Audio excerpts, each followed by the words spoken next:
Unfortunately, Frederick contracted jaundice, and his vacation with Catherine was canceled all due to his excessive use of alcohol.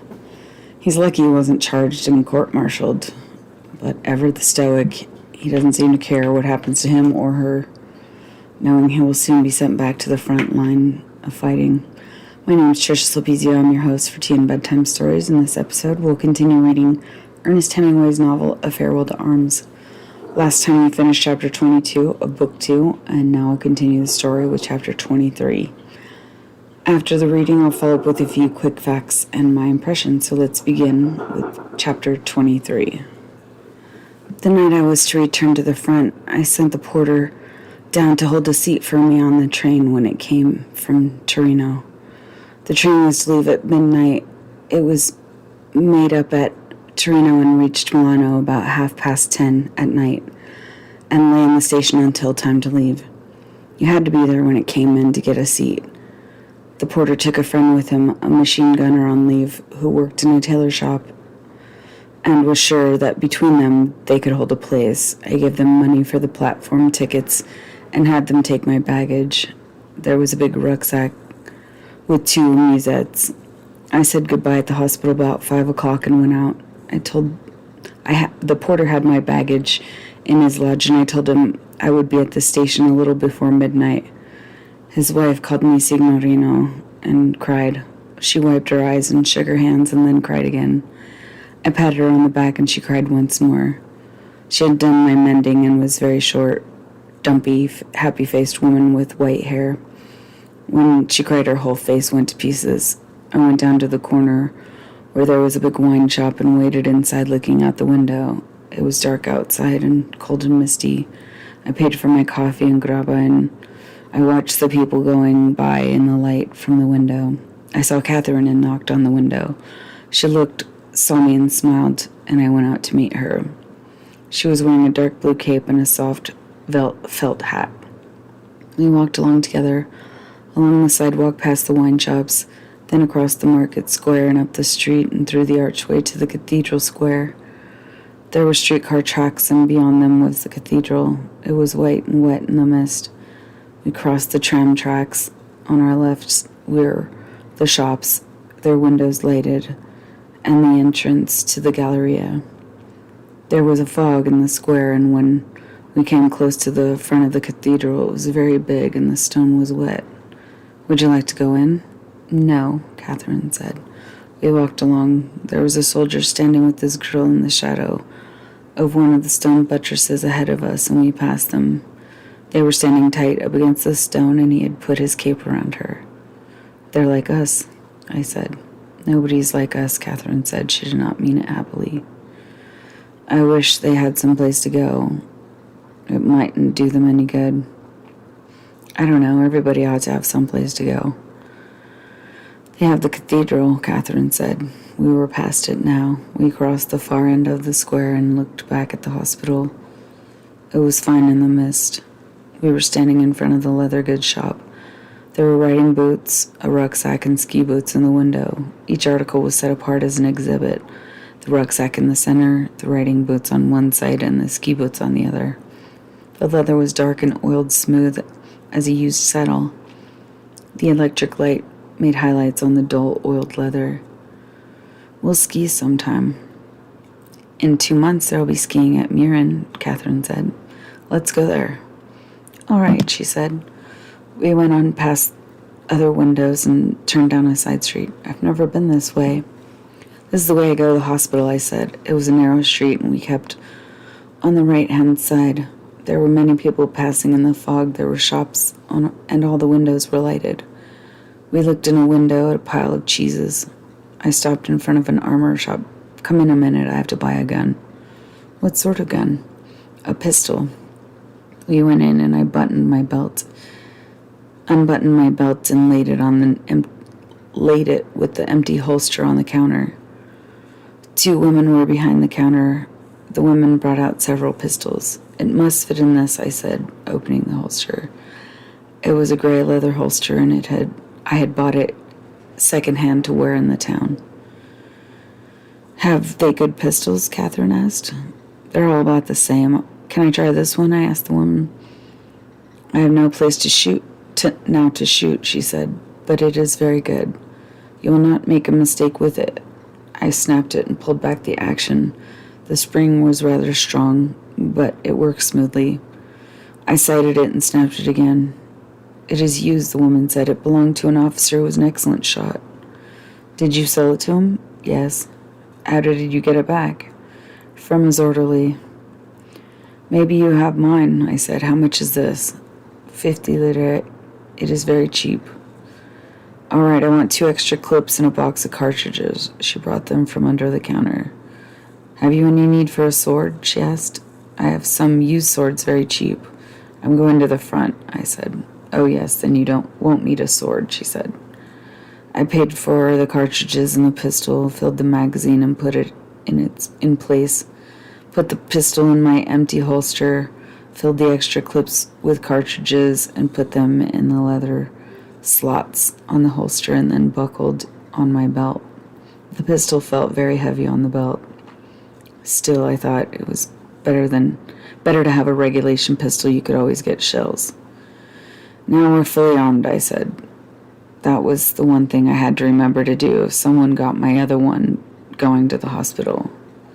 I hope it's a good pistol, Catherine said. Was there anything else? The woman asked. I don't believe so. The pistol has lanyards, she said. So I noticed. The woman wanted to sell something else.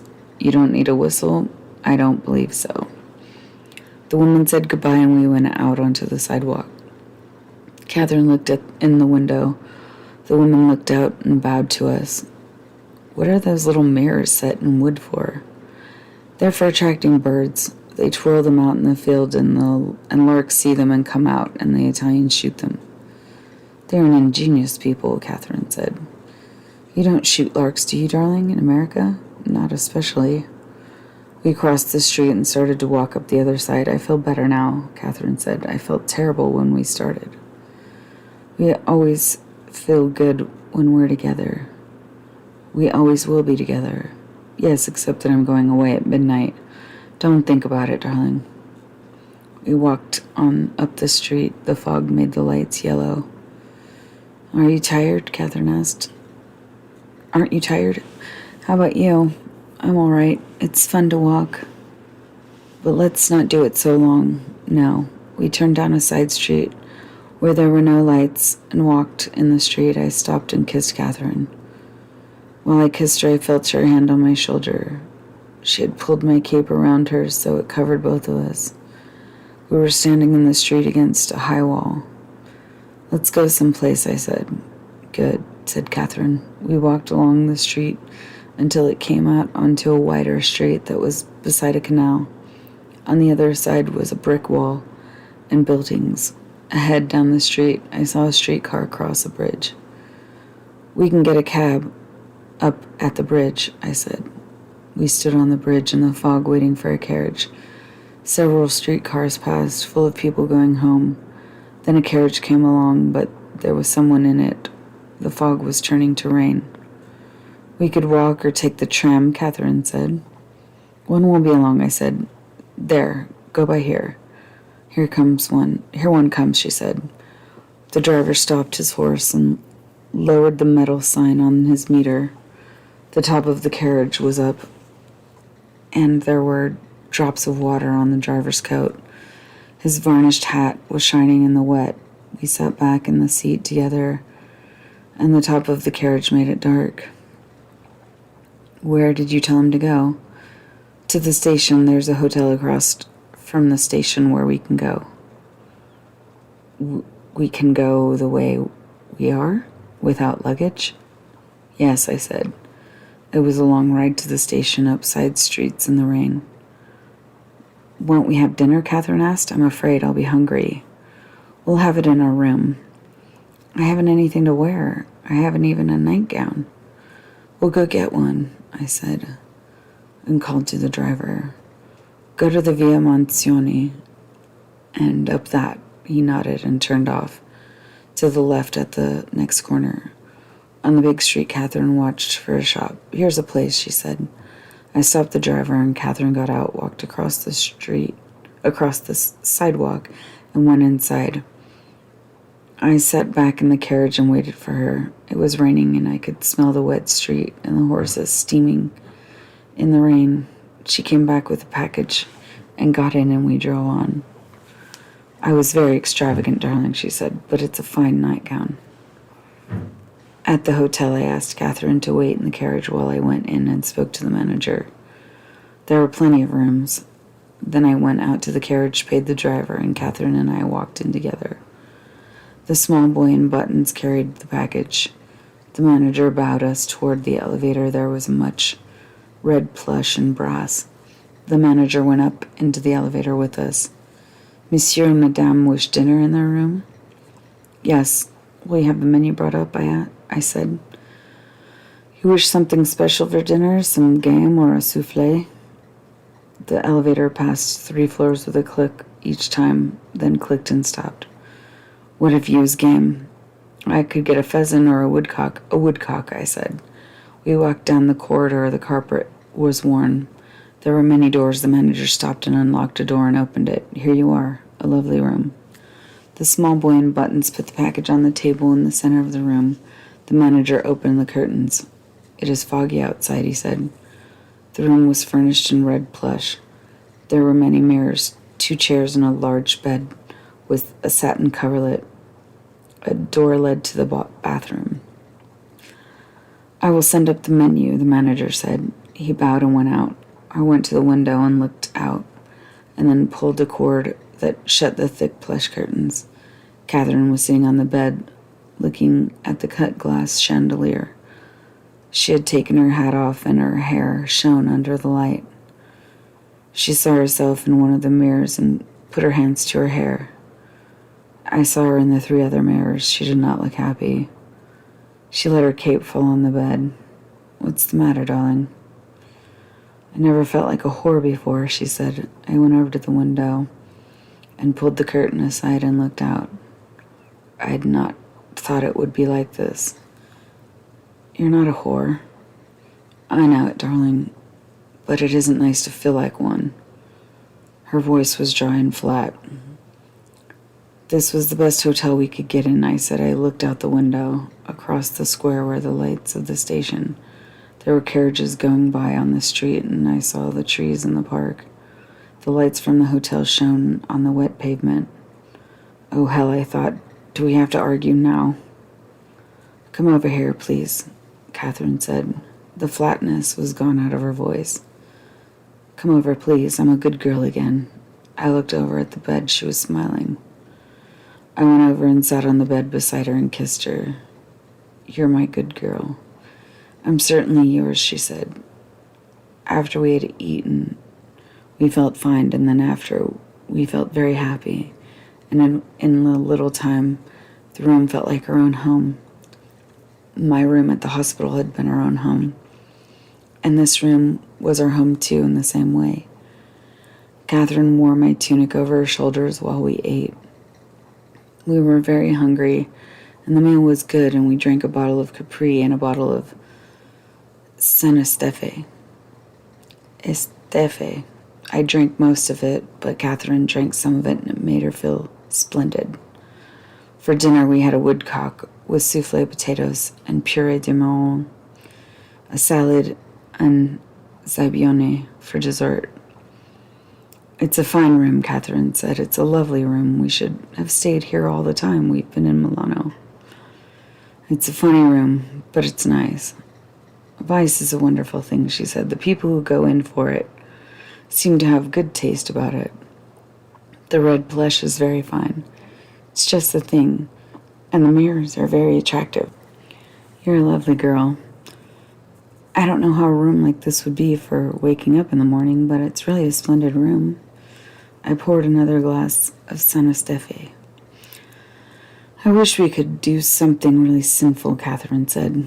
Everything we do seems so innocent and simple. I can't believe we do anything wrong. You're a grand girl. I only feel hungry. I get terribly hungry. You're a fine, simple girl, I said. I am a simple girl. No one ever understood it except you. Once, when I first met you, I spent an afternoon thinking about how we could go to the Hotel Cavour together and how it would be. That was awfully cheeky of you. This isn't the Cavour, is it? No, they wouldn't have taken us there. They'll take us in sometime. That's how we differ, darling. I never thought about anything. Didn't you ever at all? A little, she said. Oh, you're a lovely girl. I poured another glass of wine. I'm a very simple girl, Catherine said. I didn't think so at first. I thought you were a crazy girl. I was a little crazy, but I wasn't crazy in any complicated manner. I didn't confuse you, did I, darling? Wine is a grand thing, I said. It makes you forget all the bad. It's lovely, said Catherine, but it's given my father gout very badly. Have you a father? Yes, Catherine said. He has gout. You won't ever have to meet him. Haven't you a father? No, I said, a stepfather. Will I like him? You won't have to meet him. We have such a fine time, Catherine said. I don't take any interest in anything else anymore. I'm so very happy married to you. The waiter came in and took away the things. After a while, we were very still and we could hear the rain. Down below on the street, a motor car honked. But at my back, I always hear time's winged chariot hurrying near, I said. I know that poem, Catherine said. It's by Marvell. But it's about a girl who wouldn't live with a man. My head felt very clear and cold, and I wanted to talk facts. Okay, where will you have the baby? I don't know, the best place I can. How will you arrange it? The best way I can. Don't worry, darling. We'll have several babies before the war is over. It's nearly time to go. I know. You can make it time. You can make it time if you want. No. Then don't worry, darling. You were fine until now, and you're worrying. I won't. How often will you write? Every day. Do they read your letters? They can't read English enough to hurt any. I'll make them very confusing, Catherine said. But not too confusing. I'll just make them a little confusing. I'm afraid we have to start to go. All right, darling. I hate to leave our fine house. So do I. But we have to go. All right. But we're never settled in our home very long. We will be. I'll have a fine home for you when you come back. Maybe I'll be back right away. Perhaps you'll be hurt just a little in the foot or the lobe of the ears. No, I want your ears the way they are, and not my feet. Your feet have been hit already. We have to go, darling. Really. All right, you go first. That concludes chapter 23. Okay, a few quick facts. A musette in America just means a knapsack. In France, it's like a little instrument, musical instrument. But he meant a small waterproof canvas bag with a strap. Grappa, as you might remember, is a fortified wine. A rucksack is just a backpack. Miren is a car-free village in Switzerland. It's known for its impressive views, including the Eger, Mönch, and Jungfrau mountains. It's surrounded by snow-capped peaks and waterfalls. It looks gorgeous and majestic. I noticed when I was Googling it that some people wonder whether it's worth visiting if you're in Switzerland, and I've never been there, but I would say 100% yes. It looks like a magical place. But anyway, Capri, as you remember, is the white wine that they like to drink. It's grown in the Isle of Capri. San Estefe was probably a Cabernet, or it could have possibly been a Merlot. It's grown in the Bordeaux region in France. Their wines are known for their deep color, rich flavors, and powerful tannins. And they have a really aromatic complexity, and they appear to age well. The puree de marron translates to chestnut puree in English. It's a puree made from roasted chestnuts, and it's used in various French culinary creations. sometimes they can sweeten it, and it's called creme de marron. But it can be savory or sweet depending on the dish. If it's served with poultry or game, it's probably savory. But the sbaglioni, I don't understand that spelling, but I think what he means is zabaglione, which is a rich, like, custard. It's an Italian dessert made with, obviously, egg yolks and sugar and marsala wine. So zabaglione can be served as a sauce over fruit or with cookies for dipping, and it's often enjoyed warm immediately after it's been made. So they obviously had a nice dinner.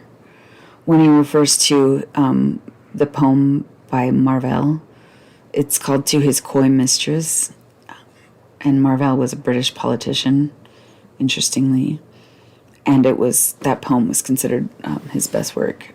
The theme is carpe diem, which is basically means seize the day or live in the moment before the moment is lost. Incongruously, though, like Catherine points out,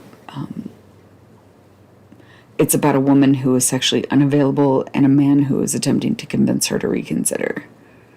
And it doesn't really reflect Catherine's character, because I dare say there's nothing coy about her. Also, when they were talking about the letters, the military would read letters of the soldiers, so all correspondence went through censors, and I guess you could pay extra to get them to not do that, but that's why she felt like she had to write confusingly in their letters. So those are all the quick facts. My impressions, I'm sorry, but when he called her his good girl, that totally grossed me out. Yuck. I'm sorry. But it's like they play right into each other's dysfunction. And he can't tolerate her emotions at all. But to be fair, he can't tolerate his own feelings either. So why would he deal with someone else's? I could tell before she ever said it that Catherine's father was an alcoholic too. And she's subconsciously acting out her childhood trauma on Frederick. I think it's always fascinating to me. Sorry I use that word a lot, but people fascinate the crap out of me. But it's interesting how karmic relationships are formed so easily. Broken people seem to find each other, and they just fit instantly. And it can really feel like a fated romance, but it's not. It's always interesting because I've met hundreds of young women that are just kind of stuck in their trauma, and they meet a great guy, and then they go, he's not my type. And I'm like, oh, right, he's too healthy for you. Not broken enough. But anyway, I think she knows all the cues of the alcoholic, right, speak. She knows what to reveal, when to retreat from the conflict. And you don't learn those skills overnight. It takes years of conditioning to become that astute.